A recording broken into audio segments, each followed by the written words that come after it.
कपेथ जम्बूफलचारुभक्षणम् उमासुतं शोकविनाशकारकं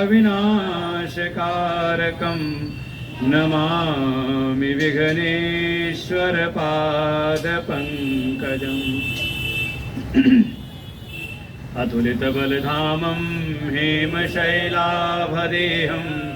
दनुजवनकृशानुं ज्ञानिनामग्रगण्यं सकलगुणनिधानं वानराणामधीशं रघुपतिप्रियभक्तं वातजातं नमामि। ॐ पार्थाय प्रतिबोधितां भगवता नारायणेन स्वयं व्यासेन ग्रथितां पुराणमुनिना मध्ये महाभारतम् अद्वैतावृतवर्षिणीं भगवतीम् अष्टादशाध्यायनीम् अम्ब त्वामनुसन्दधामि भगवद्गीते भवद्वेषिणी।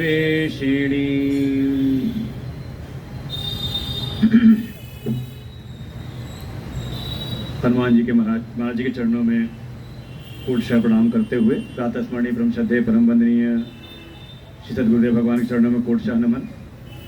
परम श्रद्धेय स्वामी श्री राघवानंद जी महाराज, उपस्थित पटुकगण, समपति समत भगवत भक्त श्रद्धा भक्ति स्वरूपी मातृशक्ति।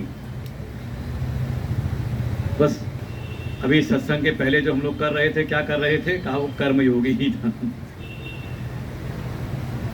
अपने श्रेष्ठ, अपने आराध्य भगवत कार्य के लिए जो भी हम समर्पित भाव से कर्म करते हैं, उसी का नाम है कर्मयोग। जैसे कर्म की बात आती है कि वास्तव में कर्म है क्या। कल भी आखिरी में एक बात कही थी कि ये तीसरा अध्याय जिसका नाम है कर्म योग। वास्तव में हमारे जीवन में कर्म की क्या भूमिका है,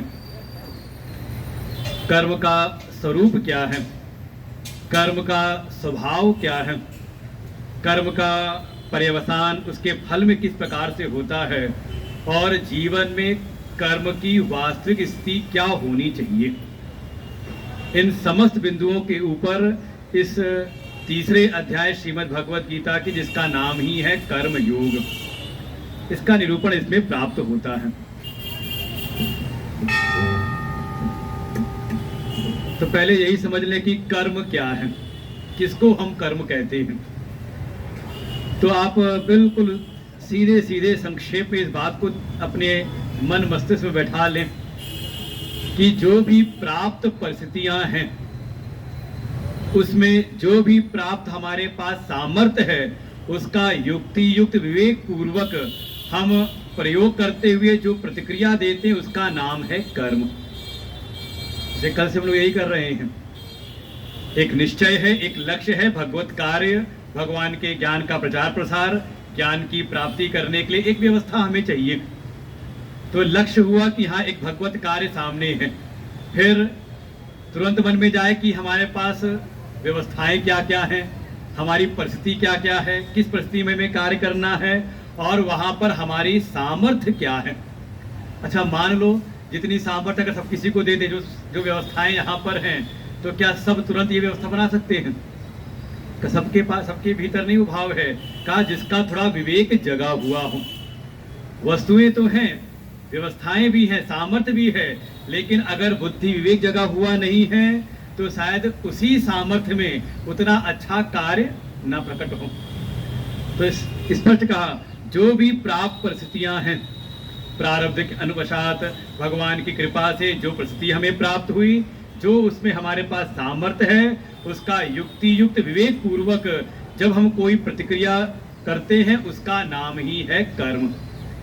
और जीवन में हम इस कर्म से बच नहीं सकते। इसीलिए भगवान भी श्रीमद् भगवत गीता में अर्जुन को यही उपदेश करते हैं कि कर्म तो अनिवार्य है जीवन में, इस कर्म से कोई बच नहीं सकता। अभी तीसरे अध्याय में स्पष्ट भगवान संकेत ही कर देंगे, स्पष्ट सिद्धांत देंगे कि कोई भी बिना कर्म किए एक क्षण भी, दिन और साल की बात नहीं, एक क्षण भी कोई नहीं रह सकता। तो करें क्या? तो कहा कर्म को हम कर्म योग में परिवर्तित करें। देखो हमारी प्रतिक्रियाएं क्रियाएं सब वही हैं, लेकिन उनके पीछे का जो दृष्टिकोण है थोड़ा उसमें परिवर्तन है। तो थोड़ा पहले ही एक बात आ जाए भीतर, कोई सुनने आए हैं तो मन में होता है ना, कोई भी विषय है, कोई भी ज्ञान है तो उसका कोई ना कोई निश्चित अधिकारी होता है कि वास्तव में हम इस गीता के ज्ञान के, इस कर्मयोग के अधिकारी हैं कि नहीं। तो कुछ बिंदुओं पर हम विचार कर सकते हैं कि भगवान को अगर उपदेश ही देना था तो अर्जुन को ही क्यों निमित्त बनाया, अर्जुन को ही क्यों माध्यम बनाया। जो ये ज्ञान का मार्ग है इसका अधिकारी कौन है, कौन इस ज्ञान को धारण कर सकता है। तो तुरंत मन के भीतर आता है कि हाँ कोई धर्मनिष्ठ हो, भाई धर्म का पालन करने वाला हो, अपने कर्तव्यों का पालन करने वाला हो, तो लगता है कि यही पक्का योग्य अधिकारी है ज्ञान का। लेकिन आप उसी महाभारत के रण में देखें जहाँ 18 अक्षौणी सेना खड़ी है, वहाँ अनेकों अनेक वहाँ पर व्यक्तित्व हैं वहाँ पर। और जब आप बात करते हैं धर्मनिष्ठा की तो वहाँ पे धर्मनिष्ठा में कह सकते हैं कि भीष्म पितामह से बढ़ के कोई धर्मनिष्ठ है नहीं। और तो और पांडवों में ही है धर्म के ही अवतार धर्मात्मा युधिष्ठिर, उनसे बड़ा कौन धर्मनिष्ठ होगा। लेकिन भगवान ने जो है युधिष्ठिर उनको निमित्त नहीं बनाया। तो लगता है शायद धर्म में भी कोई बहुत अनिष्ट हो तो शायद वो भी इस ज्ञान का उतना पात्र है नहीं। मन में आता है कोई बड़ा दानवीर हो, दानवान करने वाला हो, तो हमें वो भी दिखाई देता, वहां दानवीर कर्ण भी हैं, शूरवीर भी हैं, दानवीर भी हैं। फिर कुछ और बातें विचारनी यहाँ पर बातें हैं कि कौन अधिकारी है और कौन अधिकारी नहीं है। तो एक बात पक्की दिखाई देती है, अगर किसी के भीतर किसी भी प्रकार की कोई हीन भावना है, अगर कोई किसी भी प्रकार से अपने भीतर कोई हीनता का अनुभव करता है तो वो भी इस ज्ञान का अधिकारी नहीं है। अब इसमें देख सकते हैं वो हैं धृतराष्ट्र हैं, कहीं ना कहीं उनके भीतर हीनता की भावना है। जन्मांध हैं, फिर पहले तो राज्य पद उनको मिला नहीं और बाद में किसी परिस्थितिवशात उनको प्राप्त हुआ। और वहीं पर हीनता से ही युक्त हैं कर्ण भी, दानवीर हैं, शूरवीर हैं, लेकिन भीतर एक हीन भावना है कि सूत पुत्र हैं। का हीन भावना से अगर कोई ग्रसित है तो कहा वो इस ज्ञान का वो अधिकारी नहीं। दूसरा एक दोष कहा, अगर कोई बहुत ज्यादा कहीं पर आसक्त है तो वो भी इस ज्ञान का अधिकारी नहीं। एक कर्मयोग के सिद्धांत में भी आगे सब विस्तार से भगवान कहेंगे। ये कुछ मूल जो चीजें हैं, पहला का हीन भावना से कोई ग्रसित हो तो इस कर्मयोग का, इस ज्ञान का वो अधिकारी नहीं। दूसरा कहा, अगर कोई कहीं पर आसक्त है, अगर कोई अपनी देह में आसक्त है या अपने परिवार में बहुत आसक्त है तो वो फिर कर्मयोग दूसरे की सेवा कहाँ करेगा, वो तो केवल अपने स्वार्थ में लगा रहेगा। अब इसमें देख सकते हैं आसक्त हैं कौन, कहा अब ज्ञान में बहुत आगे हैं कौन, द्रोणाचार्य, कृपाचार्य इत्यादि, लेकिन कहीं ना कहीं वो एक राजकुल में, राज व्यवस्थाओं में कहीं ना कहीं आसक्त हैं, कुछ नहीं तो कोई अपने वचन के प्रति बड़ी आसक्ति है, इसलिए उनको भी भगवान ने निमित्त नहीं बनाया।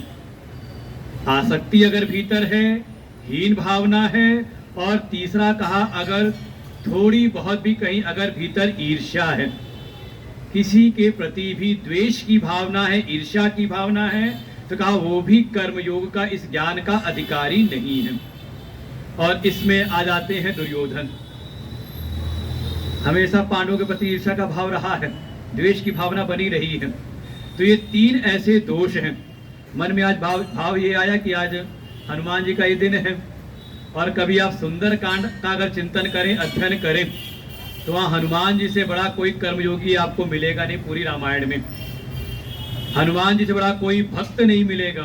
और हनुमान जी से बड़ा कोई ज्ञानी नहीं, ज्ञानी नाम अग्रगण्य। और उनकी जो यात्रा है सुंदर कांड में माँ भगवती सीता जी की खोज में, उसमें तीनों सिद्धांत दिखाई देते हैं। आसक्ति से रहित है, देह के प्रति उनकी कोई आसक्ति नहीं, अपने किसी व्यक्तित्व के प्रति कोई, अपने किसी वचन के प्रति कोई आसक्ति नहीं। जैसा लक्ष्य है, जैसा गुरु या आचार्य की ओर से निर्देशित हुआ है, उस कार्य के लिए चल पड़ते हैं। कहीं पर भीतर कोई हीन भावना भी नहीं और किसी के प्रति कोई ईर्ष्या भी नहीं। और ये तीन ही बाधाएं आती जब वो जाते हैं लंका की ओर। कभी विस्तार से चिंतन करेंगे सुंदर कांड पर तो वहां यही आएगा। जो मैनाक पर्वत आया तो वहां पर आता है देहासक्ति की बात। हनुमान जी बिल्कुल कोई उनको देह में कोई उनको बहुत ज्यादा आसक्त नहीं कि देह को विश्राम दिया जाए। बिल्कुल निश्चित भाव है कि जब तक लक्ष्य की प्राप्ति न हो जाए तब तक देह को बहुत ज्यादा आराम भी नहीं देना। दूसरी बाधा आती है, देवताओं ने भेजी थी परीक्षा के रूप में, जाओ परीक्षा लेकर के आओ। तो वहां पर दिखाई देता है कि एक तरफ लगता है कि देह की उन्होंने उपेक्षा कर रखी, कोई आराम नहीं, लेकिन दूसरी ओर ये भी निश्चित है कि वो देह को भी नहीं त्यागते। वहां पर अपना बुद्धि विवेक कौशल प्रकट करते हैं, अर्थात किसी प्रकार की कोई हीनता भी वहां पर उनके भीतर नहीं है, और उस बाधा को भी पार करते हैं। और फिर तीसरी बाधा आती है जो परछाई पकड़ती थी, वो है सिंह का, वो ईर्ष्या की स्वरूप है। और जब भीतर ईर्ष्या हो ना किसी के प्रति भी, तो हमें पता भी नहीं चलता वो ईर्ष्या हमारे भीतर की जो ईर्ष्या वो हमारी छाया को पकड़ लेती है। और हमारी जो आध्यात्मिक यात्रा है, भगवत प्राप्ति के मार्ग में, जो साधना के मार्ग में हम आगे चल रहे हैं, वो हमारी जो यात्रा है वो बाधित हो जाती है। तो पहले ही चित्त के भीतर ये तीन दोषों को हम विचार करें अच्छी प्रकार से। किसी प्रकार की कोई आसक्ति ना हो, किसी प्रकार की भीतर कोई हीनता भी। भाई हीनता क्यों हो? अगर भगवान के भक्त हैं तो, हम भगवान के हैं तो किस बात की हीनता का? कोई हीनता नहीं, और किसी से कोई ईर्ष्या भी नहीं। ये तीन दोष अगर भीतर हैं तो हम इस गीता के ज्ञान को श्रवण भले कर लें, लेकिन ये ज्ञान भीतर प्रवेश नहीं करता, ये ज्ञान भीतर धारण नहीं होता। तो कैसी पात्रता हो? तो पात्रता हो अर्जुन के जैसी। पूर्ण समर्पण है अर्जुन के जीवन में, और वो दिखाई देता है। भाई विचारणी है कि अर्जुन को ही भगवान ने क्यों निमित्त बनाया। तो उस बात को अगर आपको ठीक प्रकार से समझना है तो आपको पहुंचना पड़ता है द्वारिका में।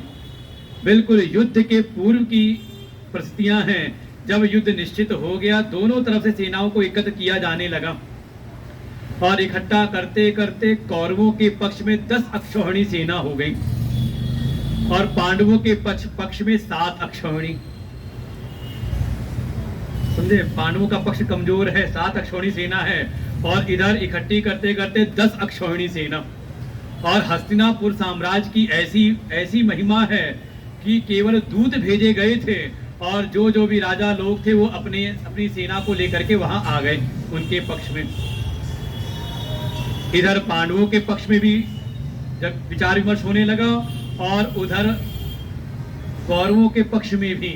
और वहां विचार करने वाले कुछ मुख्य लोग थे, मामा शकुनी, दुर्योधन, दुशासन और कर्ण। ये 4 बैठ करके विचार करते हैं युद्ध की रणनीति पर, कि अभी एक तरफ की सेना रह गई है जो किसी तरफ अभी सम्मिलित हुई नहीं है। और मामा शकुनी ने कहा, हे दुर्योधन, हे भांजे, और वो सेना है वासुदेव कृष्ण की, द्वारिका की एक अक्षौहिणी सेना, जिसको भगवान श्री कृष्ण का संरक्षण प्राप्त है, और उसकी ऐसी महिमा है कि वो विश्व में अजेय है। एक अक्षौहिणी अजय नारायणी सेना। दुर्योधन ने कहा, फिर ठीक है मामा जी, जैसे हर जगह दूध भेजे थे वहां भी दूध भेज दिया जाए। दूध भेज देते हैं, उनको अपनी तरफ सम्मिलित कर लेते हैं। शकुनी ने कहा, नहीं भांजे, वहां तो तुम्हें स्वयं जाना चाहिए। कुछ पद की भी मर्यादा है, संबंध की भी मर्यादा है, क्योंकि अगर तुमने जरा सी भी चूक की और कहीं पांडवों की ओर से कोई पहुंच गया, अर्जुन इत्यादि पहुंच गए, और कहीं भगवान उनकी तरफ खड़े हो गए, तो समझ लो विजय उनकी ओर ही निश्चित हो जाएगी, उनके पक्ष की विजय ही निश्चित हो जाएगी। इसलिए दुर्योधन तुम वहां स्वयं जाओ। कारण भी है क्योंकि भगवान तुम्हारे समधी हैं, एक संबंध का भी नाता है। भाई जैसा पारिवारिक संबंध हो, नाता हो, वैसा व्यवहार करना पड़ता है। भगवान कृष्ण के पुत्र हैं सांब और दुर्योधन की कन्या है लक्ष्मण, इनका विवाह हुआ है, तो तुम्हारे समधी हैं। तो वहां तुम स्वयं जाओ भगवान से सहायता मांगने के लिए। और इधर कौरवों के पक्ष से दुर्योधन चल पड़ते हैं द्वारका की ओर। और देखें, दुर्योधन सीधे प्रवेश कर जाते हैं भगवान के शयन कक्ष में। इतना भी कहते हो पात्र खराब नहीं है, केवल कुछ दोष त्रुटियां हैं जीवन में, नहीं तो द्वारका में दुर्योधन का भी बड़ा सम्मान है। और भगवान तो कहते हैं सुयोधन। जैसी शयन कक्ष में प्रवेश किया, देखा भगवान कृष्ण सो रहे, शयन कर रहे हैं। तो एक मर्यादा है, व्यवहार की मर्यादा है कि अगर कोई शयन कर रहा हो तो उसकी निद्रा को भंग नहीं करना चाहिए। तो चले गए, सिरहाने के पास सिंहासन रखा था, जाकर के वहां विराजमान हो गए। इधर पांडवों के पक्ष में विचार विमर्श हुआ और भगवान से सहायता मांगने के लिए स्वयं चल पड़ते हैं अर्जुन। इनका भी संबंध है भगवान के साथ में, साले बहनोई का संबंध है। भगवान की बहन है सुभद्रा और विवाह हुआ है अर्जुन के साथ में। पद बड़ा है अर्जुन का, लेकिन अर्जुन स्वयं गए हैं वहां पर, क्योंकि एक मधुर संबंध भी है। भगवान से अर्जुन की मित्रता है और प्रमाण हमें गीता जी में ही प्राप्त होता है। बहुत गिनती के मित्र हैं भगवान के, ज्यादा भगवान की मित्रता का वर्णन नहीं आता। केवल मित्रता के नाम पर आप भागवत सुनो तो वहां पर एक मित्र का वर्णन आएगा, एक है उद्धव, दूसरे है सुदामा, एक दसम स्कंद में आते हैं, एक दोनों दसम स्कंद में, लेकिन एक प्रारंभ में एक बाद में, और तीसरे हैं अर्जुन, जिनको स्वयं भगवान प्रमाणित करते हैं गीता जी के 4थे अध्याय में। जब अगला अध्याय आप अध्ययन करेंगे तो उसमें मिलेगा। भगवान खुद कहते हैं, हे अर्जुन तुझको मैं ये दिव्य ज्ञान दे रहा हूं, क्यों? क्योंकि भक्तोसी में सखा चेती, तू मेरा भक्त ही नहीं, तू मेरा मित्र भी है, और मित्र के साथ अपने हृदय की कोई बात छुपाई नहीं जाती। तो मित्र भी है, तो स्वयं वहां पर गए अर्जुन भी द्वारिका। देखा भगवान शयन कर रहे हैं, तो निद्रा में किसी प्रकार का कोई व्यवधान ना हो, तो वहीं चरणों की ओर हाथ जोड़े प्रतीक्षारत होकर खड़े रहते हैं। और देखें, अगर कोई याचक पहुंचे, कोई प्रार्थी पहुंचे भगवान की शरण में, तो भगवान फिर सोए नहीं रहते। कोई सकाम भाव से जाए तो जो पूर्ण काम है, जो निष्काम है, ऐसे निर्गुण निराकार स्वरूप जो परमात्मा है, वो फिर सगुण साकार हो जाते हैं। इसीलिए भगवान के सामने निष्काम होकर मत जाया करो। नहीं तो कई बार लोग क्या होता है कि दुनिया में तो सकाम भाव से रहते हैं और भगवान के पास जाकर के निष्काम बन जाते हैं। हमें तो कुछ नहीं चाहिए, भगवान की कृपा हो जाए तो मिल जाए।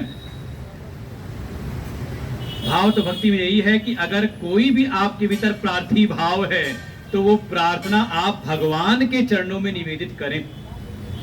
और जब कोई भक्त भगवान के शरणागत होता है प्रार्थी भाव से, तो भगवान जो अनंत शयनम जिनका स्वरूप है, वो फिर अपनी निद्रा से उठ जाते हैं।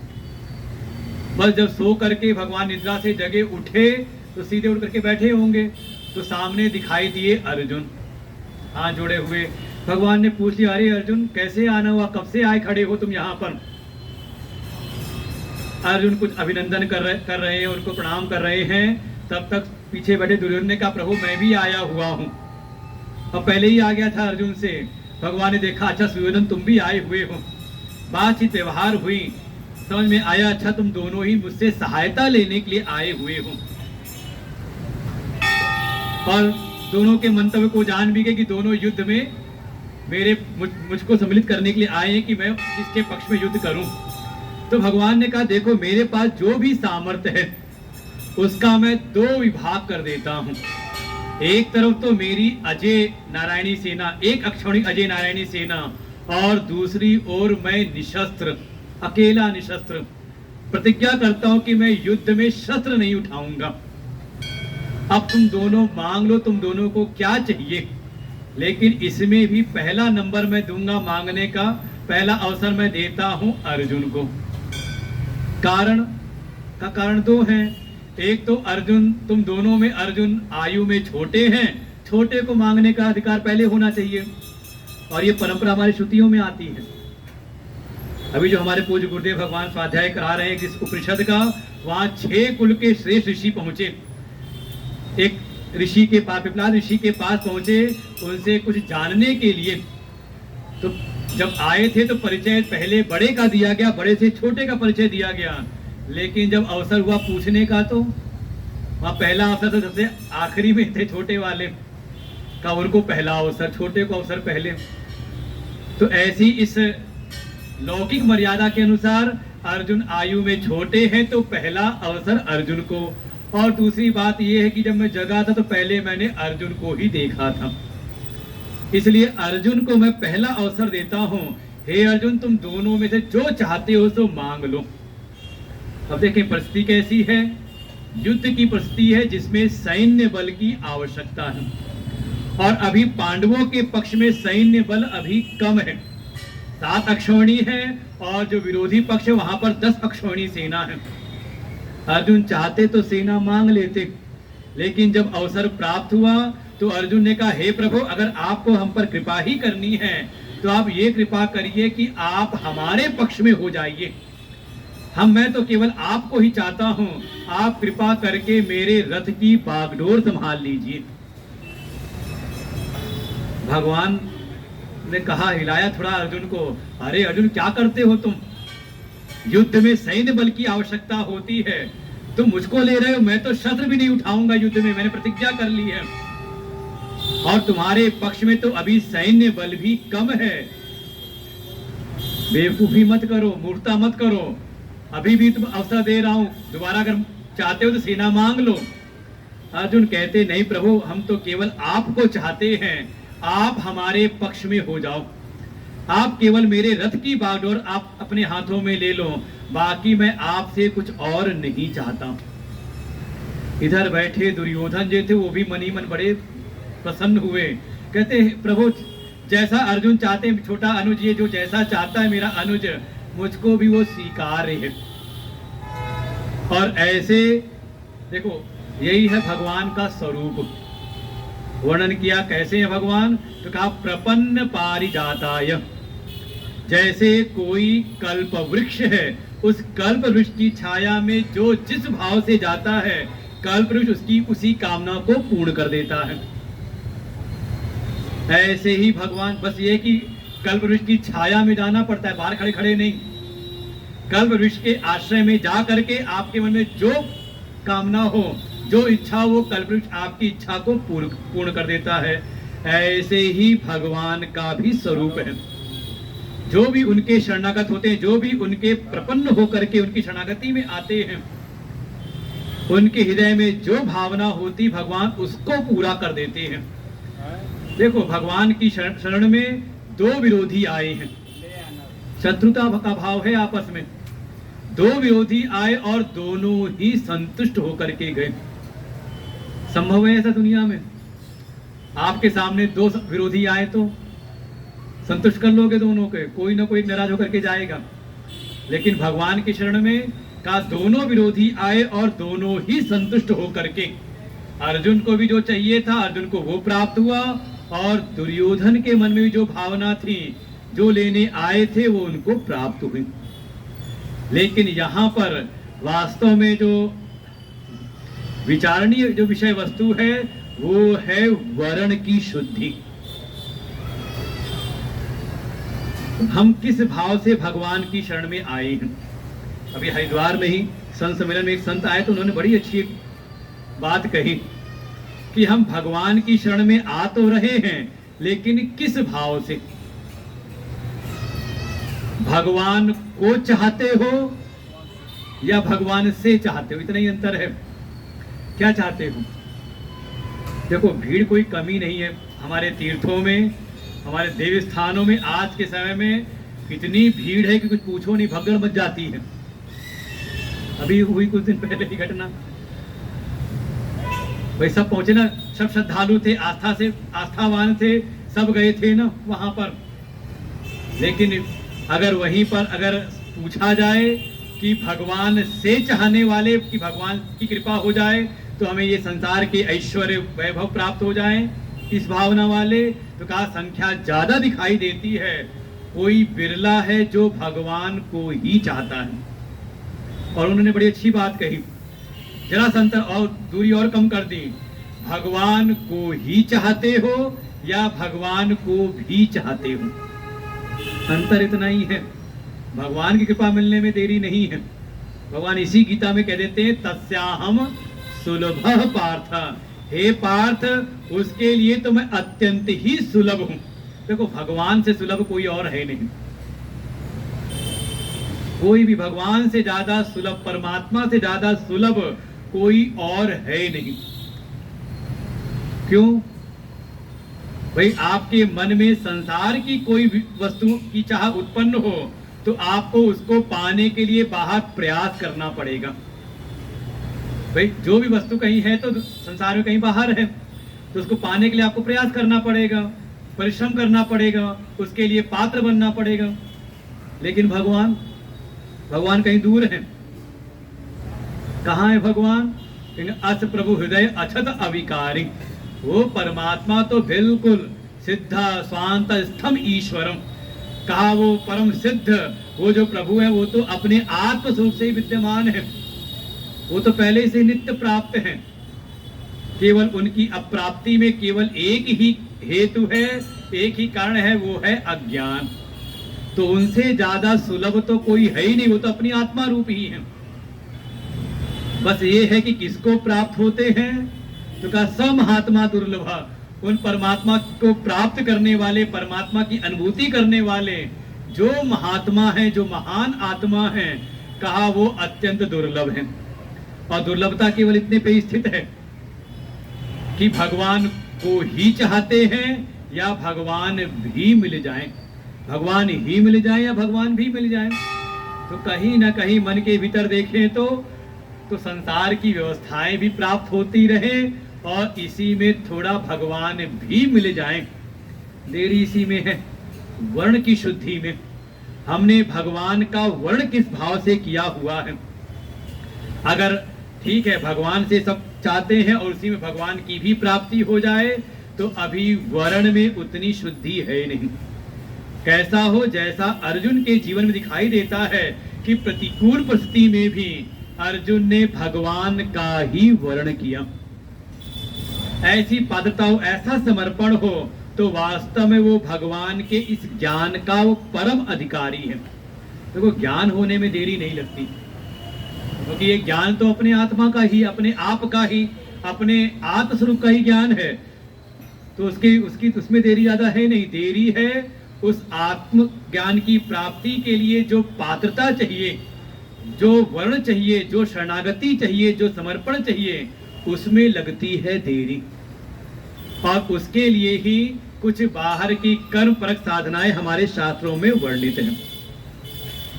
तो पात्रता कैसी हो, कहा अर्जुन के जैसा कोई पात्र हो जो भगवान का वर्ण करे। और जो भगवान का वर्ण कर ले तो बिल्कुल निरावरण होकर के, जैसा वर्ण किया है ब्रज की गोपिकाओं ने, जैसा वर्ण किया है अर्जुन ने, बिल्कुल संसार की समस्त वासनाओं को किनारे करके केवल भगवत वासना है, भगवत प्राप्ति की इच्छा, भगवान की प्राप्ति हमें हो, ऐसा कोई वर्ण कर ले तो परमात्मा फिर अपने उस भक्त का वर्ण कर लेते हैं। और यमे वै श्रुते तेन लभ्य, और परमात्मा जिस भक्त का वर्ण करते हैं तो अपना ज्ञान देने में फिर देरी नहीं करते। और वही गीता जी में बिल्कुल यहाँ पर दिखाई देता है। इधर अर्जुन ने वर्ण किया था द्वारिका में, और यहाँ कुरुक्षेत्र के मैदान में भगवान ने अर्जुन का वर्ण किया और अर्जुन को निमित्त बना करके अपने हृदय का भीतर ये जो गुह्यतम जो ज्ञान है, एक बिल्कुल कह सकते हैं परम कल्याणकारी जो ज्ञान है, भगवान ने अपने हृदय का वो ज्ञान बाहर प्रकट किया अर्जुन को निमित्त बना करके। और देखते क्या पहले अध्याय में हमने कल भी चिंतन किया था, परिस्थिति है युद्ध की। भगवान को केवल अगर युद्ध कराना होता तो जब अर्जुन ने कहा कि मेरे रथ को दोनों सेनाओं के मध्य खड़ा करो, मैं देखना चाहता हूं कि मुझे किनके साथ युद्ध करना है, तो अगर केवल युद्ध कराना होता तो भगवान रथ को खड़ा करते दुर्योधन के सामने, रथ ले जाके खड़ा कर देते दुशासन के सामने, रथ खड़ा कर देते जहां खड़े हैं शकुनी, तो शायद अर्जुन के मन में वो रोष प्रकट होता। जो चिरहरण के समय जो प्रतिज्ञाएं की थी उस हस्तिनापुर की सभा में, वो सारी प्रतिज्ञाएं स्मरण में आती और अर्जुन फिर देर ना करते युद्ध के लिए तत्पर हो जाते। लेकिन भगवान ने रथ को ले जाकर के खड़ा किया जहां पर खड़े थे भीष्म पितामह, आचार्य, द्रोण, कृपाचार्य, उनके सन्मुख रथ को खड़ा कर दिया। भीष्म द्रोण प्रमुखतः उनके सन्मुख रथ को खड़ा किया और जैसे ही अर्जुन ने उनको देखा तो भीतर जो मोह था, अज्ञान जो मोह था, वो धीरे धीरे अर्जुन का मोह प्रकट हुआ और भगवान पे इस मोह की औषधि रूप इस गीता का तत्वोपदेश प्रकट करते हैं। देखो, भगवान ने पहले खुद ही मोह को प्रकट किया है और प्रकट करके स्वयं ही उसकी फिर औषधि रूप इस गीता के ज्ञान को भी उपदेश करते हैं। और अर्जुन जब मोह भीतर प्रकट हुआ, मोह के कारण विषाद से ग्रसित हुए, अपने मन के भीतर जो भी उद्गार हैं, युद्ध ना करने के जो भी उनके भीतर जो भी शास्त्रीय या उनके भावनात्मक जो भी सिद्धांत हैं, तर्क हैं, वो सब प्रकट किए पहले अध्याय में। लेकिन भगवान ने किसी को भी किसी भी उनके सिद्धांतों को, अर्जुन की किसी भी बात का कोई समर्थन नहीं किया। बस एक बात कही, कुतस्त्वा कश्मलमिदं विषमे समुपस्थितम। हे अर्जुन, तुम्हारे भीतर इस विषम परिस्थिति में ये गंदे विचार कहां से उत्पन्न हो गए? सीधे सीधे ही चोट की है, क्योंकि जो भी तुम बात कर रहे हो, भले वो शास्त्रीय तर्क हैं, लेकिन ये परिस्थिति विषम है। इस समय इन बातों का कोई भी औचित्य यहाँ पर है नहीं। क्षुद्रम हृदय दौर्बल्यम त्यक्तो तिष्ठ परंतपः। हे अर्जुन, अपने हृदय के भीतर की जो भी दुर्बलता है उसको त्याग करके युद्ध के लिए खड़े हो जाओ। अब देखें, कहीं ना कहीं भगवान अंतर्यामी रूप से अर्जुन के हृदय के भाव को पहचान गए हैं। और बिल्कुल गीता जी को देखें तो हम सबके जीवन में ऐसी स्थिति आती है। जिस युद्ध के लिए सबसे ज्यादा तैयारी कर रखी थी अर्जुन ने, देवताओं के लिए तपस्या की, देवताओं को प्रसन्न किया, यहाँ तक कि महादेव को प्रसन्न करके उनसे दिव्य अस्त्रों की प्राप्ति की, और जितना ज्यादा प्रतीक्षारत थे अर्जुन इस युद्ध के लिए, कोई और इतना था नहीं। लेकिन जब वही सामने परिस्थिति दिखाई दी और सामने जब युद्ध की परिस्थिति आई, सामने का जो विरोधी पक्ष है उनका जब सैन्य बल देखा, तो देख करके कहीं ना कहीं हृदय के भीतर दुर्बलता प्रकट हुई। और देखें, ये हम सब के जीवन में कहीं ना कहीं घटित होता है। हर एक पड़ाव पर, चाहे आप कितनी भी अच्छी तैयारी करके रखो, किसी विशेष परिस्थिति के लिए आपने बढ़िया अच्छी तैयारी कर रखी है, लेकिन जब वो विशेष परिस्थिति सामने आती है तो कई बार तो ऐसा देखा है कि माइक के सामने खड़े होते ही माइक पकड़े हुए जो रहते हैं उनका हाथ कांपने लगता है। कुछ नहीं तो परीक्षा की तैयारी अच्छी कर रखी है, लेकिन जैसे ही सामने प्रश्न पत्र आया तो कहीं ना कहीं हृदय के भीतर कंपन होता है। कोई भी ऐसा कोई विशेष कार्य जब सामने आता है, ऐसी कोई विशेष परिस्थिति आती है, तो हमारी जो भी तैयारी हो उसमें हमारा जो मन मस्तिष्क है थोड़ा डामाडोल तो हो ही जाता है, और अपने द्वारा निश्चित किए गए जो कर्तव्य हैं, हम अपने कर्तव्य पद से थोड़ा डामाडोल हो जाते हैं। यही स्थिति अर्जुन की पकड़ी भगवान ने, और भगवान कहते हैं, हे अर्जुन, क्षुद्रम हृदय दौर्बल्यम त्यक्तोत्तिष्ठ परंतपः। हे अर्जुन, तुम तो वो हो जिसको देख करके शत्रु पक्ष के चाहे जितने बड़े भी योद्धा हो वो तो भयभीत हो जाते थे। परांतापयति, इसलिए नाम ही दिया परंतप। तुमको तो देख करके शत्रु पक्ष वाले बड़े तपित हो जाते हैं। तुम अपने हृदय में ये दुर्बलता क्यों पकड़ के बैठे हो? अपने हृदय की दुर्बलता को त्याग करके खड़े हो जाओ, उत्तिष्ठ, खड़े हो जाओ, तैयार हो जाओ युद्ध के लिए। लेकिन पुनः अर्जुन ने अपने कुछ भाव को प्रकट किया, और भावों को प्रकट करते हुए कुछ ज्ञान की बातें भी की। लेकिन अंततः जो भगवान के चरणों में शरणागति ग्रहण की, कार्पण्य दोषो पत स्वभाव पृच्छामि त्वाम धर्म सम्मूढ़ चेतः यश्रेयस्यातिष्ठं ब्रूहि तन्मे शिष्यस्तेहं शाधिमाम त्वाम प्रपन्नम। हे प्रभु, मैं आपके शरणागत होकर के आया हूँ, आप मुझे अपना शिष्य बना करके शिष्य के रूप में स्वीकार करिए और मुझको निश्चित करके वो मार्ग बताइए जिसमें मुझको श्रेय की प्राप्ति हो।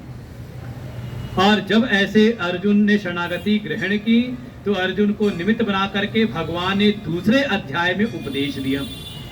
और कह सकते हैं जो दूसरा अध्याय है पूरी गीता की प्रस्तावना है। गीता में आगे भगवान जो जो विषय को रखने जा रहे हैं उसकी पूरी भूमिका, उसकी पूरी कहते प्रस्तावना भगवान ने दूसरे अध्याय में रखी है। भगवान बिल्कुल वैदिक मार्ग को वहां पर रख देते हैं। जो हमारा वेद है, वेद में 2 प्रकार के मार्ग का वर्णन है। द्विविधो ही वेदोक्तो धर्म प्रवृत्ति लक्षणम निवृत्ति लक्षणम च। जो वेदोक्त धर्म है वो 2 लक्षणों वाला है। उसमें 2 प्रकार के मार्ग का वर्णन मिलता है। एक प्रवृत्ति का मार्ग, प्रवृत्ति लक्षण, और दूसरा निवृत्ति का मार्ग। सामान्य भाषा में कहें तो कहा एक कर्म का मार्ग और दूसरा निवृत्ति परायण ज्ञान का मार्ग। ये 2 प्रकार के मार्ग वहां पर बताए गए हैं। और देखिए वेद भी जो हमारा है उसमें 2 कांड बड़े प्रसिद्ध हैं। जो पूर्व का है वो है कर्म कांड, ज्यादा बृहत है। लगभग 80% जो मंत्र राशियां हैं, जो वेदों के मंत्र हैं, वो कर्म परक हैं। अगर 1 लाख मंत्र हैं वेद में तो कहा 80,000 जो मंत्र हैं वो कर्म परक हैं, कर्म के विषय का प्रतिपादन करते हैं। और जो शेष 20% जो मंत्र राशियां हैं वो ज्ञान परक हैं। तो 2 मार्ग है, एक कर्म का मार्ग और दूसरा ज्ञान का मार्ग। वैसे ही भगवान ने भी जैसा अर्जुन ने पूछा है, दूसरे अध्याय में जो प्रस्तावना रखी उसमें एक तो ज्ञान की महिमा का प्रतिपादन किया जिसका नाम रखा सांख्य योग। और लगभग 11वें श्लोक से भगवान ने उपदेश प्रारंभ किया है।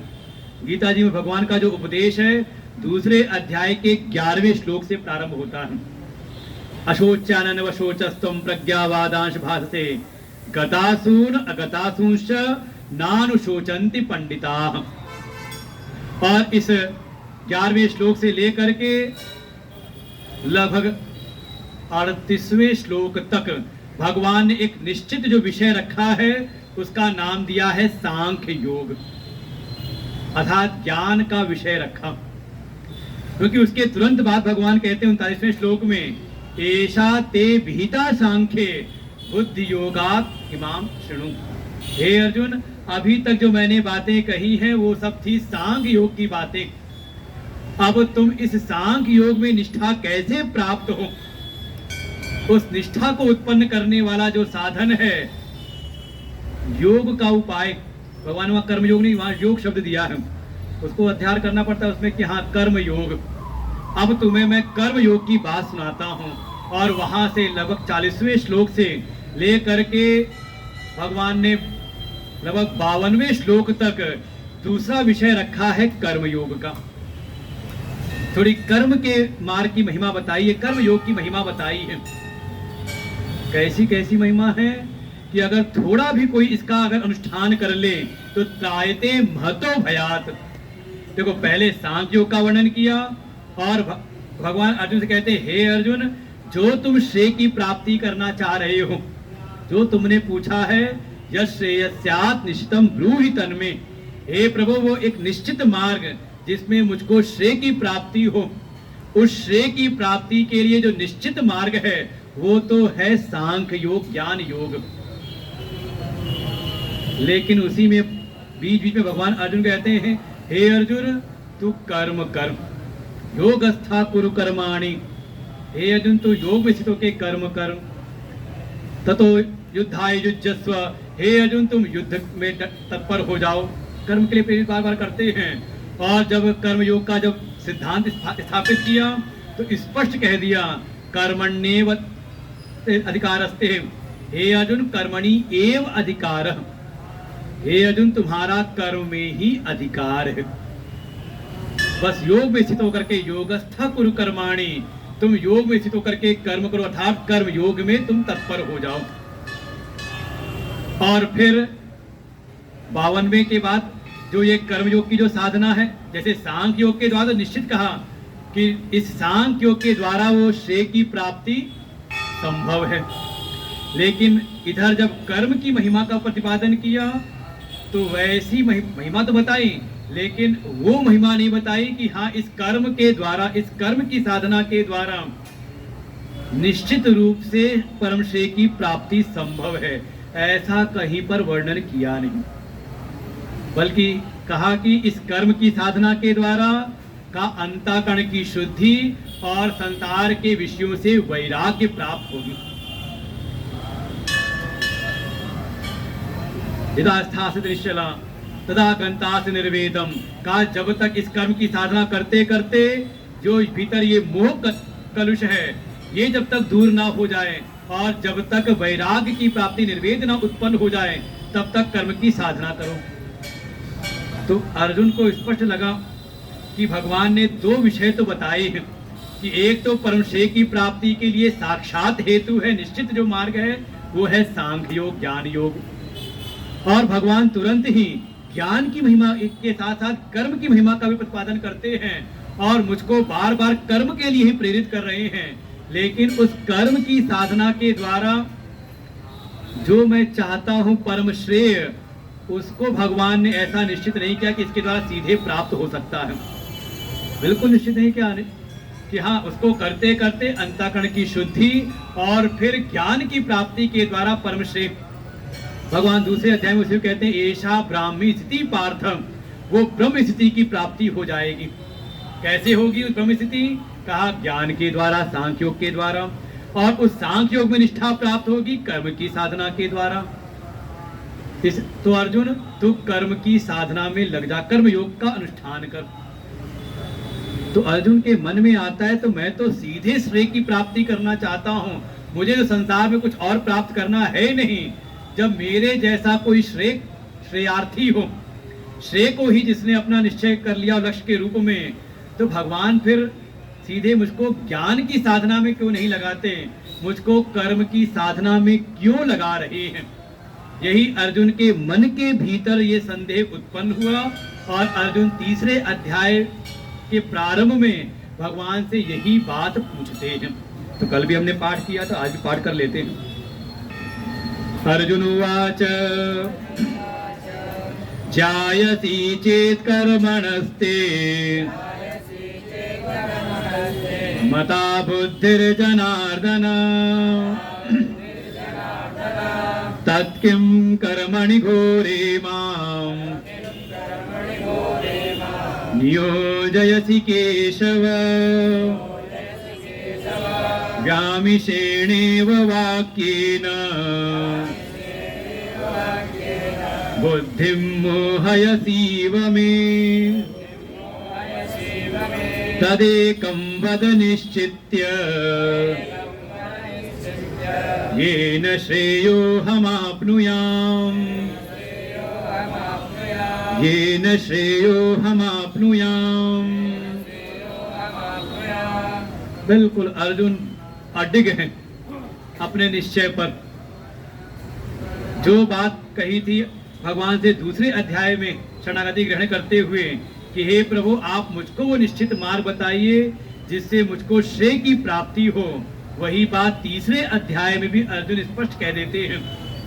हे प्रभु तद एकम वद, मुझको आप वो एक मार्ग बताइए निश्चित करके। कौन सा मार्ग? कहा येन श्रेयो अहम आपनुयाम, कहा जिसके द्वारा मुझको श्रेय की प्राप्ति हो। मैं कुछ और नहीं चाहता, केवल श्रेय का आकांक्षी हूं। और देखिए यहाँ पे हमारा उपनिषद आ जाता है। दो प्रकार के मार्ग की बात वहां होती है, श्रेयश्च प्रेयश्च मनुष्यमेतः। और भागवत जी में आपको सुनना हो तो ध्रुव जी के प्रसंग में आता है, उत्तानपाद की दो पत्नियां सुनीति और सुरुचि। सुनीति अर्थात श्रेय का मार्ग और सुरुचि अर्थात रुचिकर प्रिय का मार्ग। तो भगवान से अर्जुन कहते हे प्रभु मैं प्रियार्थी नहीं हूं, कोई संसार के कोई वैभव नहीं चाहता, मैं मन को लुभाने वाला कोई मार्ग नहीं चाहता, बल्कि मैं निश्चित रूप से चाहता हूं जिसमें मेरा श्रेय हो, श्रेय की प्राप्ति करना मैं चाहता हूं। इसलिए आप निश्चित करके मुझको वो एक मार्ग बताइए कि आप मुझको मिले जुले हुए से बात क्यों कह रहे हैं, मिश्रित बातें क्यों कह रहे हैं। वही कहा व्यामिश्रेणे, ये मिली जुली हुई सी बातें आप क्यों कर रहे हैं मेरे सामने, कि एक तरफ तो आप ज्ञान की महिमा बताते हो कि जो मैं श्रेय चाहता हूँ, श्रेय का आकांक्षी हूँ, तो श्रेय की प्राप्ति आप कहते हो होगी ज्ञान के द्वारा, और आप मुझको कहते हो कि तुम कर्म के मार्ग में लगो, कर्म की महिमा आप बताने लगते हो। तो ये दोनों आप मिली जुली हुई सी बातें क्यों कर रहे हैं। और तो और एक प्रकार से कोई आक्षेप भी किया भगवान के ऊपर कि हे प्रभु, मैं तो आया था धर्म सम्मूढ़ चेता। मैंने पहले ही कहा था दूसरे अध्याय के प्रारंभ में कि हे प्रभु, मैं आपकी शरण में आया हूं क्योंकि मेरा जो चित्त है वो धर्म के विषय में मोहित सा हो गया है। मैं निश्चय नहीं कर पा रहा कि मुझे क्या करना चाहिए, क्या करूं। और मैं आपके पास आया तो आप भी ऐसी मिली हुई जुली हुई सी बातें कर रहे हैं। दो मार्ग बताए लेकिन ऐसे मिले जुले हुए से हैं कि आपकी जो बातें हैं वो मेरी बुद्धि को और भी ज्यादा जैसे मोहित सी कर रही हैं। हे प्रभु, मुझको तो निश्चित करके बताइए।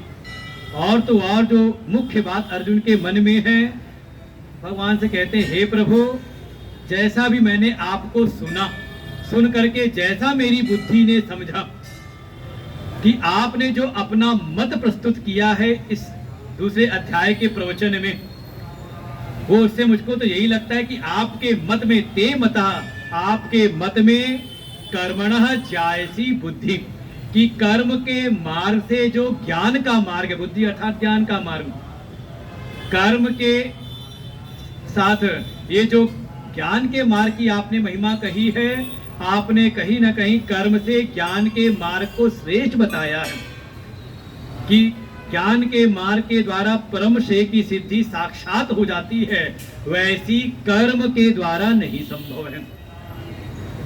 तो जब ऐसा है तो मैं तो श्रेयाकांक्षी हूँ, श्रेय को चाहने वाला हूँ, तो आप मुझको सीधे ज्ञान में न लगा करके आप मुझको कर्म में क्यों नियोजित करते हैं। और कर्म भी कैसा है, युद्ध करना, हिंसा से युक्त कर्म, ऐसा घोर कर्म में आप मुझको क्यों नियोजित कर रहे हैं। तत्किम कर्मणि घोरे माम नियोजयसि केशव, हे केशव, फिर आप बार बार मुझको कर्म में क्यों नियोजित कर रहे हैं। भाई, अगर आप कह रहे हैं कि ज्ञान का मार्ग श्रेष्ठ है और इस ज्ञान के मार्ग के द्वारा सीधे परम श्रेय की प्राप्ति संभव है, तो आप मुझको फिर ज्ञान की साधना में ही क्यों नहीं लगाते हैं। मुझको बार बार आप प्रेरित कर रहे हैं कि हे अर्जुन, तू कर्म कर, तेरा कर्म में ही अधिकार है, ऐसा आप क्यों कह रहे हैं। और देखिए, एक विचार करें तो कहीं ना कहीं हमारे जीवन में भी थोड़ा सत्संग सुना हुआ हो तो कई बार मन के भीतर आता है, और कहीं ना कहीं किसी न किसी परिस्थिति में हम जिस भी कर्म में लगे हुए हैं, कई बार हमें अपना कर्म बड़ा घोर सा प्रतीत होता है। कह भी देते हैं पता नहीं कहाँ ये झंझटों में हम फंसे हुए हैं, है कि नहीं। भले चाहे वो जो जिस कर्म में आप लगे हो दूसरे के लिए बड़ा वो शोभनीय हो, बड़ा अच्छा हो, देखो इनको कितना अच्छा कार्य मिला हुआ है, लेकिन जो उस कार्य में लगा हुआ हो तो किसी न किसी स्थिति में, किसी न किसी परिस्थिति में अपना कर्म हमें अत्यंत ही घोर सा प्रतीत होता है। जैसे अर्जुन कह रहे हैं कि हे प्रभु, इन घोर कर्मों में मुझको आप क्यों लगा रहे हैं, क्योंकि मैं तो निश्चित रूप से केवल श्रेय का आकांक्षी हूँ, मुझको श्रेय की ही प्राप्ति करनी है। इसलिए आप सीधे जिससे श्रेय की सिद्धि मेरे जीवन में हो जाए, जिससे मुझको परम श्रेय की प्राप्ति हो, निश्चित करके आप मुझको वही एक मार्ग बताइए। तो यहाँ जो अर्जुन ने बात कही, जो प्रश्न किया है, एक तो बात कही अर्जुन ने कि हे प्रभु, पूर्व के अध्याय में जो आपने उपदेश किया उससे मुझको ऐसा लगता है आपके मत में कर्म की अपेक्षा ज्ञान का मार्ग श्रेष्ठ है। देखो, एक तो सिद्धांत अर्जुन ने ये बात कही है, और फिर कहा है कि अगर ज्ञान का मार्ग श्रेष्ठ है तो फिर मुझको इस कर्म में क्यों लगा रहे हैं। और दूसरी बात, हे प्रभु, ये जो आपकी बातें हैं, एक तरफ आप ज्ञान की महिमा बताते हो और साथ ही साथ कर्म की महिमा बताते हुए मुझको कर्म में लगने के लिए कह रहे हैं। तो ये आपकी जो बातें बड़ी मिली जुली हुई सी लग रही हैं। ऐसा क्यों? तो जब भगवान उपदेश देना प्रारंभ करते हैं तो अर्जुन ने जो पहली बात कही थी कि हे प्रभु, जैसा मुझे अनुभव होता है आपकी बातों से कि कर्म से ज्ञान का मार्ग श्रेष्ठ है, भगवान पहले इस बात को नहीं, इस बात को भगवान इसे स्वीकार करते हैं कि हे अर्जुन, तुमने जो समझा है वो ठीक समझा है। भगवान इसका आगे कभी भी निराकरण नहीं करते, इसका कभी भी खंडन नहीं करते। हाँ, जो दूसरी बात कही कि हे प्रभु, जो भी आपने कहा मुझको लगता है ऐसे बड़ी मिली जुली हुई सी बातें आपने कही हैं, भगवान पहले इसी बात का निराकरण करते हैं कि हे अर्जुन, मैंने मिली जुली हुई नहीं कही, मैंने तो बिल्कुल स्पष्ट कही, और आज ही नहीं बल्कि सृष्टि के प्रारंभ से ही। श्री भगवान उवाच लोकेस्मिन् द्विविधा निष्ठा पुरा प्रोक्ता मया नघ ज्ञान योगेन सांख्यानाम् कर्म योगेन योगिनाम् लोकेस्मिन् द्विविधा निष्ठा पुरा प्रोक्ता मया नघ ज्ञान योगेन सांख्यानाम् कर्म योगेन योगिनाम्। भगवान सबसे पहले जो अर्जुन ने कहा कि हे प्रभु, मैं तो आया था अपनी बुद्धि का मोह मिटाने के लिए, लेकिन आपने ऐसी मिली जुली सी बातें कही कि इसको सुनकर के मेरी बुद्धि जैसे लग रहा और भी ज्यादा मोहित सी हो गई है। भगवान पहले इसी बात का निराकरण करते हैं, समाधान प्रस्तुत करते हैं कि हे अर्जुन, मैंने कोई मिली जुली हुई बातें नहीं कही, अभी भी नहीं कही और पहले भी नहीं की। कब पूरा जब ये सृष्टि का प्रारंभ हुआ था, बिल्कुल भगवान ले गए सृष्टि के प्रारंभ में, जब सृष्टि की उत्पत्ति के साथ ही जो वैदिक मार्ग प्रकट हुआ, जो भगवान की श्वास प्रश्वास के रूप में वैदिक मार्ग प्रकट हुआ, भगवान कह रहे उस वेद में भी मैंने 2 मार्ग का प्रतिपादन किया है। जैसे प्रारंभ में कहा, द्विविधो ही वेदोक्तो धर्म, 2 ही प्रकार का वेद में धर्म प्रस्तुत किया, मार्ग प्रस्तुत किया है, एक ज्ञान का मार्ग और दूसरा कर्म का मार्ग। भगवान वही कह रहे हैं, हे अनघ, भगवान ने यहाँ अर्जुन को संबोधन दिया है अनघ, हे निष्पाप। वास्तव में अर्जुन की ये जिज्ञासा भी प्रकट होती है। देखो, हमारे अंतःकरण की शुद्धि का यही लक्षण है भाई। जो भी हम साधना में लगे हुए हैं, धर्म योग उपासना आदि साधनाओं में, इन साधनाओं के द्वारा हमारा जो अंतःकरण है वो निर्मल हुआ कि नहीं, निष्पाप हुआ कि नहीं। क्या पहचान है उसकी? उसकी पहचान यही है कि थोड़ी जिज्ञासा प्रकट हो। कौन सी जिज्ञासा? दुनिया की नहीं, का तत्व की जिज्ञासा प्रकट हो, परमात्मा के तत्व को जानने की, अपने आत्म तत्व को जानने की जिज्ञासा प्रकट हो, तो समझ लो ये निष्पाप होने की, ये मन के निर्मल होने की पहचान है। तो अर्जुन के भीतर ये प्रकट हुई जिज्ञासा को भगवान संकेत करते हैं, हे निष्पाप। अनघ, अघ माने पाप, और जो पाप से रहित हो उसको नाम दिया अनघ। हे निष्पाप अर्जुन, हे अनघ, अस्मिन लोके, इस लोक में, पूरा जब सृष्टि का प्रारंभ हुआ था उसी समय मया प्रोक्ता, मेरे द्वारा ही 2 प्रकार के मार्ग की, 2 प्रकार की निष्ठा उत्पन्न की गई, 2 प्रकार की निष्ठाओं को प्रकट किया गया। कौन कौन सी? और बिल्कुल अलग अलग। ज्ञान योगेन सांख्यानाम, कर्म योगेन योगिनाम।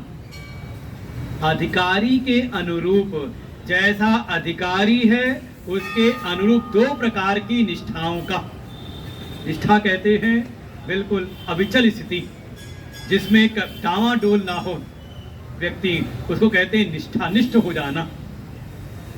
जैसे कहा ना, कोई भगवत निष्ठ है तो का वो कैसी परिस्थिति भी हो, वो परमात्मा से कभी डावाडोल नहीं होता, डिगता नहीं, चाहे कैसी परिस्थिति भी हो जाए।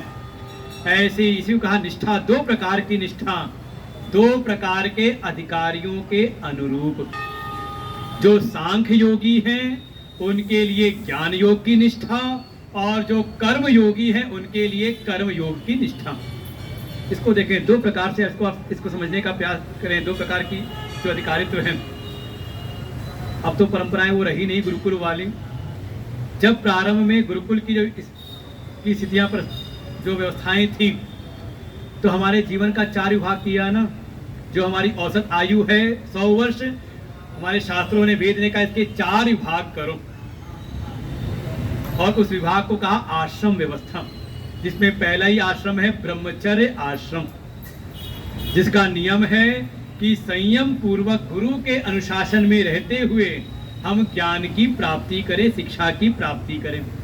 तो कोई ऐसा विद्यार्थी जब गुरुकुल में गया, गुरु की शरण में गया, उनसे ज्ञान प्राप्त करने के लिए, तो वहां ज्ञान प्राप्त करते हुए चित्त में एक बात का निश्चय हुआ कि ये जो मनुष्य का जीवन मिला हुआ है, इसका परम लक्ष्य है, परम पुरुषार्थ है मोक्ष की प्राप्ति। भगवत प्राप्ति करना ही मनुष्य जीवन का परम पुरुषार्थ है, परम लक्ष्य है। साधन धाम मोक्ष कर द्वारा। लेकिन गुरुकुल वास करते हुए, वहां शिक्षा अध्ययन करते हुए, विद्या अर्जन करते हुए, थोड़ी भीतर संसार की वासनाएं भी वहां पर हैं। चित्त के भीतर थोड़ा अर्थ की चाह है, काम की चाह है, सुख वैभव की चाह है, तो वही वहां पर विद्या प्राप्त करके, लेकिन एक चीज का निश्चय है कि मनुष्य जीवन का परम लक्ष्य है परमात्मा तत्व की प्राप्ति, परमात्मा की प्राप्ति। लेकिन थोड़ा पूर्व के जो जन्म जन्मांतर के जो मन के भीतर विषय वासनाएं हैं, थोड़े संसार के विषयों की जो वासनाएं हैं, उनको तृप्त करने के लिए, उनको कहते हैं उनका क्षय करने के लिए, वासनाओं का क्षय करने के लिए, वो फिर गुरु की आज्ञा ले करके, समावर्तन करा करके फिर प्रवेश करता था गृहस्थ आश्रम में, और धर्म पूर्वक कर्म का आश्रय लेकर के वो अपने जो भी विषय वासनाएं हैं उन वासनाओं का क्षय करता था। ये परंपराएं थी पहले। और फिर वासनाओं का क्षय करते करते फिर वहीं से प्रवेश करता था वानप्रस्थ आश्रम में, और वहां फिर उपासना करते हुए, उपासना का आश्रय लेके अंतःकरण शुद्धि करते हुए प्रवेश करता था चतुर्थ आश्रम संन्यास आश्रम में। और फिर संन्यास आश्रम में ज्ञान की प्राप्ति करके मुक्त होता था, मुक्ति की प्राप्ति कर लेता था। एक तो ये स्थिति हो गई। तो इसी को कहा ये है कर्म का मार्ग। जिनके भीतर अभी निश्चय तो हो गया कि परमात्मा की प्राप्ति जीवन का परम लक्ष्य है, लेकिन थोड़ी अभी संसार की विषय वासनाएं हैं, तो गुरु की आज्ञा लेके कर्म के मार्ग का आश्रय लेकर के धीरे धीरे वासना का क्षय करते हुए फिर वो प्रवेश करता है, आगे आता है उसमें। एक तो हो गया कर्म का मार्ग। ऐसे जो अधिकारी हैं, भगवान कहते हैं उनके लिए मेरे द्वारा ही कर्मयोग की साधना बताई गई है, कर्म के मार्ग का प्रतिपादन किया गया है। लेकिन वहीं गुरुकुल में ही कोई ऐसा विद्यार्थी है जिसके चित्त में निश्चय हुआ कि ये मनुष्य के जीवन का परम पुरुषार्थ है, भगवत प्राप्ति, मोक्ष की प्राप्ति, और वहीं पर अध्ययन करते करते ही ऐसा उसका विवेक जगा कि उसको लगता है कि इस संसार के किसी भी विषय में, किसी भी वैभव में कहीं कोई शांति है नहीं, और पूर्व के जन्मों की साधनाओं का परिणाम चित्त में कोई बाह्य जगत के विषयों की कोई ऐसी वासनाएं है नहीं। तो ऐसा जो विद्यार्थी है, ऐसा जो साधक है, उसे कहा गया कौन है? उसको कहा सांख्य योगी, अर्थात जो बिल्कुल जिसका विवेक जगा हुआ है, संसार के विषयों से विरक्त है। अब उतना संसार के विषयों में उसका ध्यान जाता नहीं, और जीवन का लक्ष्य निश्चित है परमात्मा की प्राप्ति। तो वही फिर गुरु की आज्ञा लेकर के वो ब्रह्मचर्य आश्रम से सीधे चला जाता है, प्रवेश करता है संन्यास आश्रम में। देखिए दोनों मार्ग हैं। एक है क्रमशः ब्रह्मचर्य आश्रम से कर्म के मार्ग का आश्रय लेकर के अपनी विषय वासनाओं का क्षय करना, उसे कहा गया थ्रू प्रॉपर चैनल। ब्रह्मचर्य से गृहस्थ में, गृहस्थ से वानप्रस्थ, और वानप्रस्थ से फिर संन्यास आश्रम में प्रवेश करके ज्ञान की प्राप्ति करे और मुक्त हो जाए, मोक्ष की प्राप्ति करे। और दूसरा, जिसके भीतर ब्रह्मचर्य आश्रम से ही विवेक विज्ञान जिसका जगा हुआ है, वो सीधे प्रवेश कर जाता है संन्यास आश्रम में। और फिर संन्यास, ऐसा जो सांख्य योगी है उसके लिए भगवान कहते मैंने ज्ञान योग का प्रतिपादन किया है। तो दो प्रकार की उसके लिए ज्ञान की निष्ठा का प्रतिपादन किया है। तो ज्ञान में निष्ठा प्राप्त करके अपना आत्म कल्याण कर ले, अपने जीवन में परम श्रेय की प्राप्ति कर ले। तो ये जो बातें कही अर्जुन ने कि दोनों मिली जुली हुई सी, भगवान कह रहे मिली जुली हुई सी नहीं, जैसा अधिकारी है अधिकारी के अनुरूप, जैसा पात्र है पात्र के अनुरूप का मैंने दो प्रकार की निष्ठाओं का वर्णन का सृष्टि के प्रारंभ से ही कर रखा है। वेद के द्वारा ये दो प्रकार के मार्ग का मैंने वर्णन कर रखा है। जिनके चित्त में अभी थोड़ी विषय वासनाएं हैं तो उनके लिए कर्म की निष्ठा, कि कर्म के मार्ग का आश्रय लेकर के अपनी विषय वासनाओं का क्षय करते हुए वो आगे बढ़े, अंतःकरण की शुद्धि करते हुए का वो सांख्य योग की प्राप्ति करे और फिर ब्राह्मी स्थिति को प्राप्त कर ले।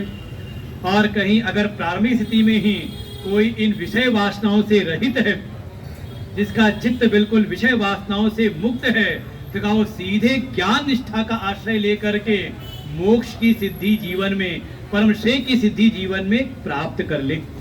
तो एक बात जो कही अर्जुन ने कि आपकी बातें मिली जुली हुई सी हैं, भगवान ने इसका स्पष्ट निराकरण कर दिया।